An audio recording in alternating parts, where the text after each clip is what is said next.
Welcome to this edition of the Head to Head Podcast. I'm your host, Cam McKinney. This is the 38th episode of the Head to Head Podcast. In this edition of the podcast, I'm talking about the top 10 free agency moves in the NFL. It's been a wild offseason from trades to signings. I'm going to go through the 10 that I find the most interesting. There have been huge moves, overpay of contracts that I don't like. Let's start it off. Number 10, the Patriots trading for Michael Bennett. I think this is a big addition for the Patriots. Michael Bennett had about 9 sacks for the Eagles. You could make the case he was the Eagles' best defensive player. My question is, why on earth did the Eagles give you Michael Bennett? This is a guy who might have legal problems. He's a wacky dude, just like his brother Martellus. The Patriots were able to manage Martellus Bennett. It's probably going to work out okay for Michael Bennett. Is this a one-year rental? Will he be a long-term fix with the Patriots? It's probably a rental, but I like the addition of Michael Bennett.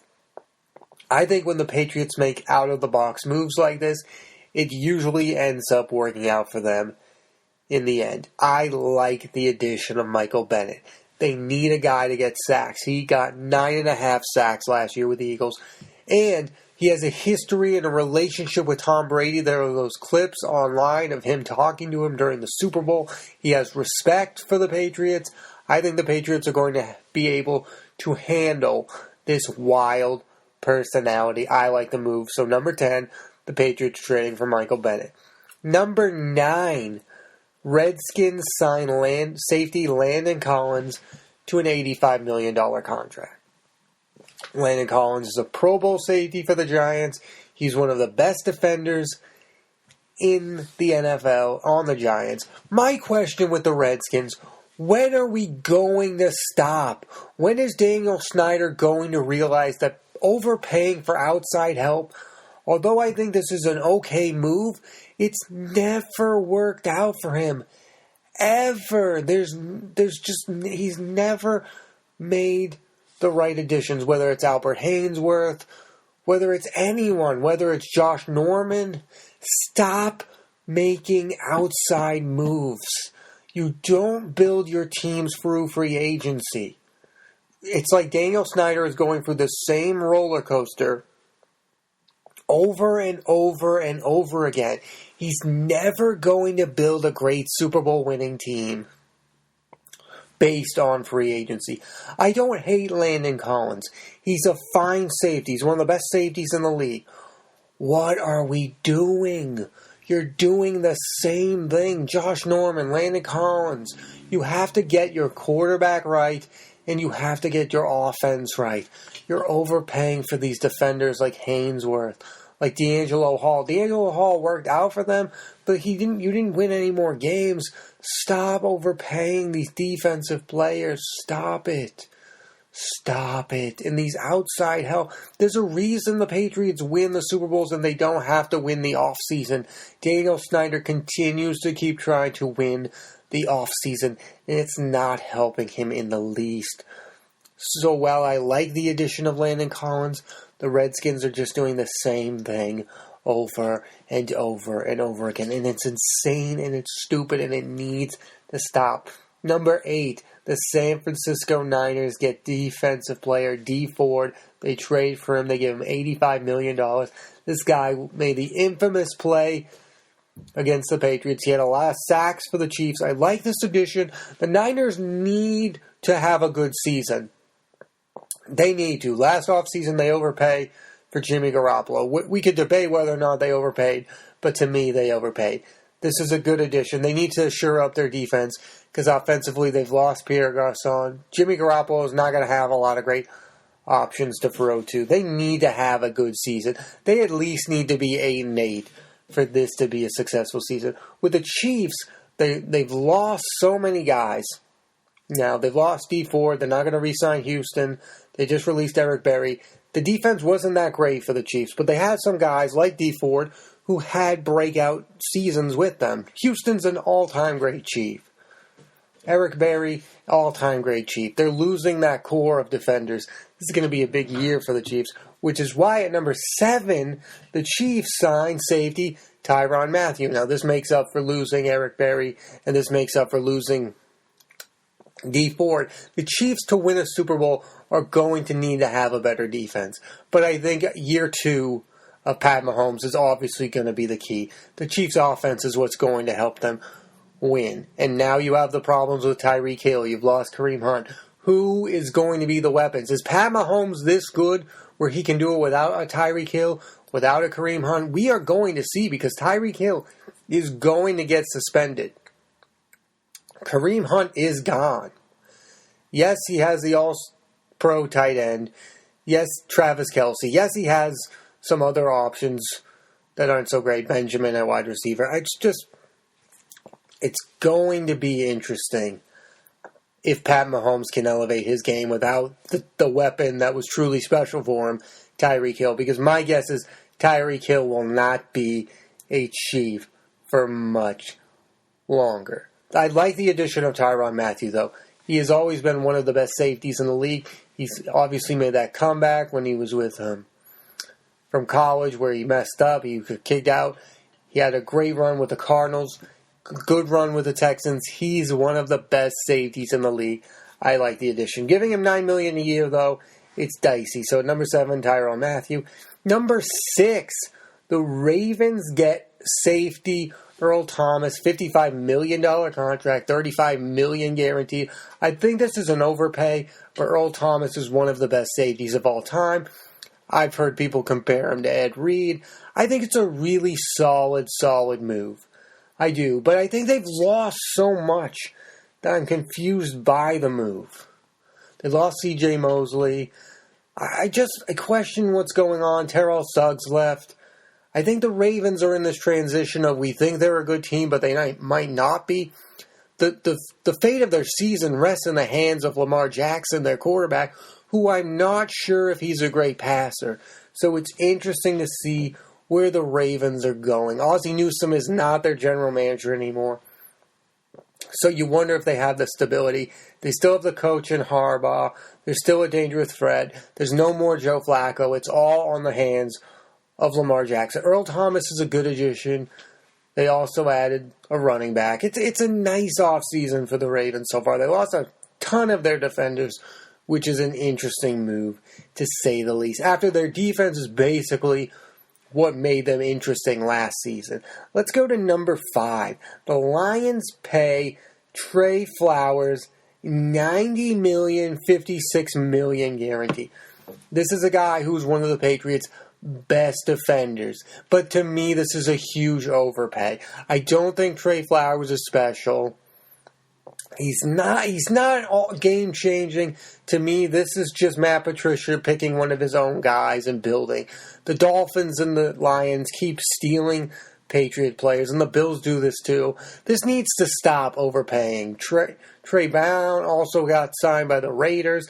Teams stealing the Patriots players and giving them so much more money is not what made the Patriots good. What made the Patriots good was they had all these guys at a reasonable cost where they're able to have a lot of them. A lot of guys are like Trey Flowers.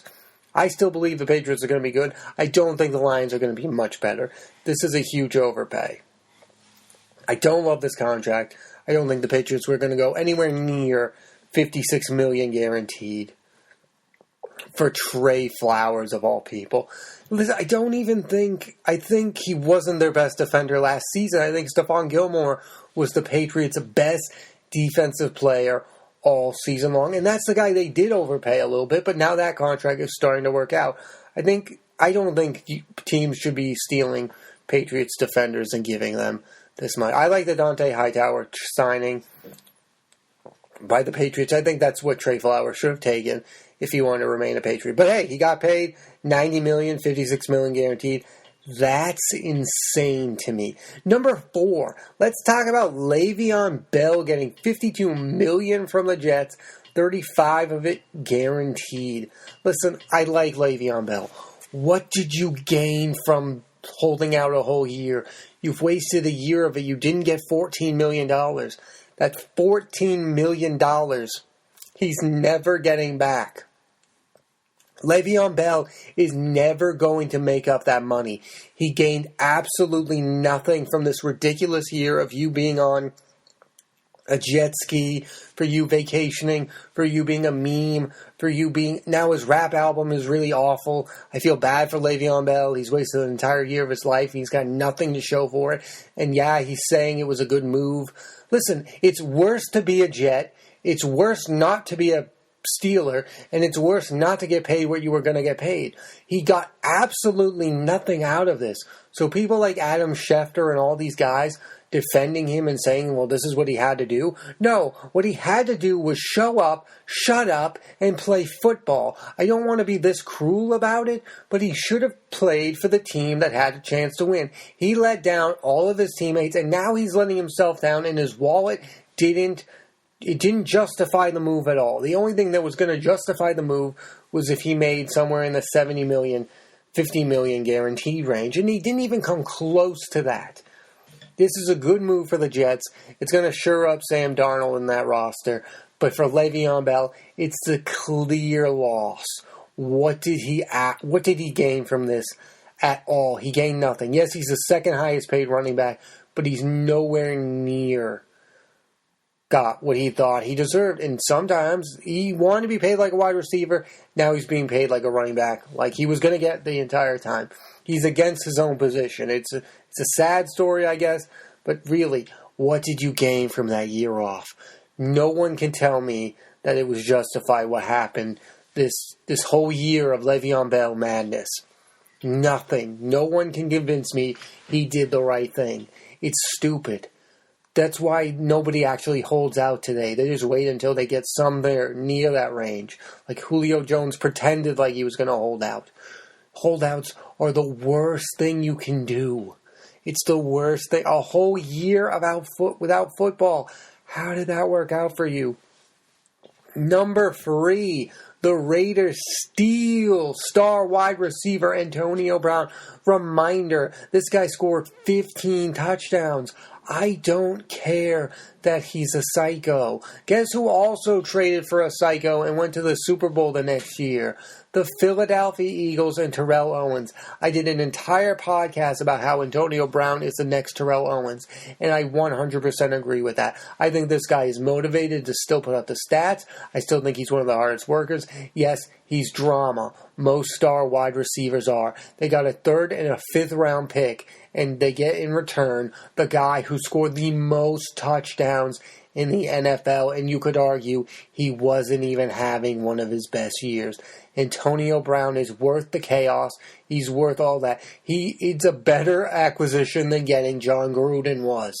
This is yes, he gets a new 3-year deal. He gets $30 million of it guaranteed, $50 million if he stays throughout the whole thing. I love this move.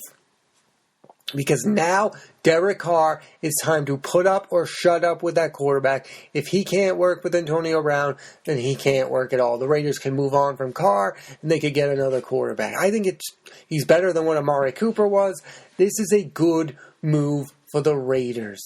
It's a solid move. I love this move. Antonio Brown was right. He's not the full problem in Pittsburgh. I'm fully convinced the full problem in Pittsburgh is Big Ben Roethlisberger having a weekly radio show, destroying all of his teammates on a weekly basis. It's interesting what the Steelers are doing. They have Juju Smith-Schuster to be their star wide receiver, but they lost the best wide receiver in the game. I believe Antonio Brown is the best wide receiver in the game. I've been saying this for the past 5 years. He scored 15 touchdowns on a down year.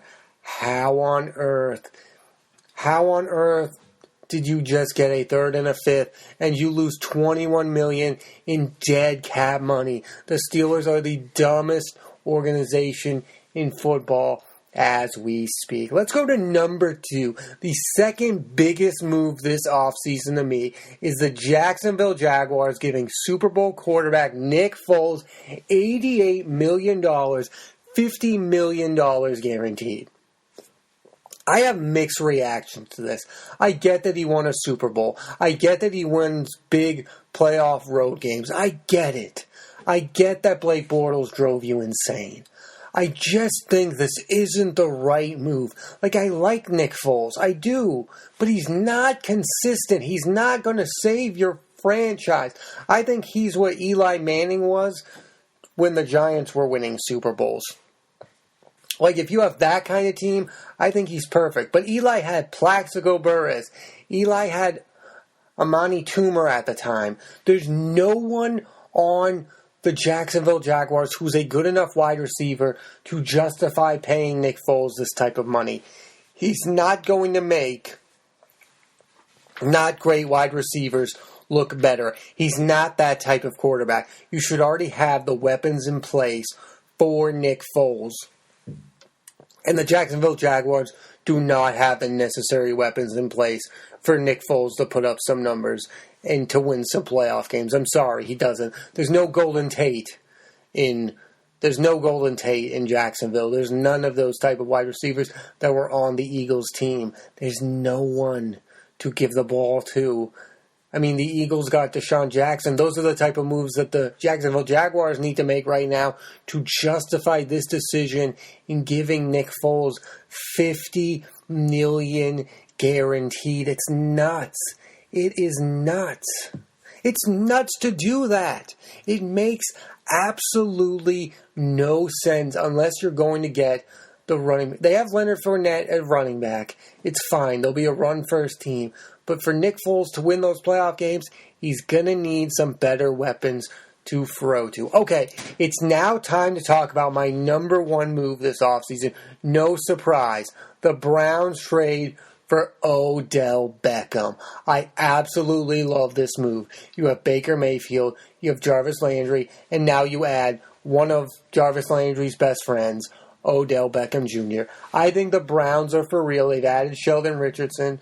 They've added so many of these star players that will help out this team.